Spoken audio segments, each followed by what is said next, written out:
Hi കൂട്ടുകാരെ, എല്ലാവർക്കും സുഖമല്ലേ?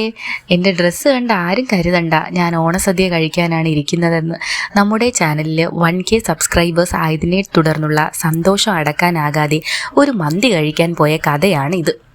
മന്തി എന്നത് ഇപ്പോൾ പലരുടെയും ഇഷ്ട ഭക്ഷണമായി മാറിയിരിക്കുന്നു.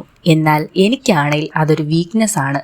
മന്തി കഴിക്കാൻ ചെന്നാൽ പിന്നെ എൻ്റെ പരിപാടി കൂടെ കിട്ടിയ സലാഡിൽ നാരങ്ങയോ കൈതച്ചക്കയോ ഉണ്ടേൽ ലേശം ഉപ്പും കൂടെ ഇട്ട് 7up വാങ്ങി മിക്സ് ചെയ്ത് ഒരു ഡ്രിങ്ക് ആക്കും ഞാനിന്ന് വാങ്ങിയത് ഒരു ക്വാർട്ടർ മെക്സിക്കൻ മന്തിയാണ്.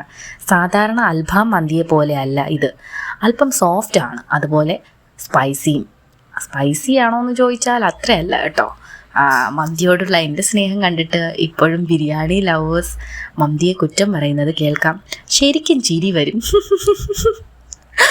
അയ്യോ, കാരണം ഞാൻ പഴയ ഒരു ബിരിയാണി ലവറായിരുന്നു. ഇപ്പോൾ 2 വർഷമായിട്ടേ ഉള്ളൂ ഇങ്ങനെ മാറിയിട്ട്.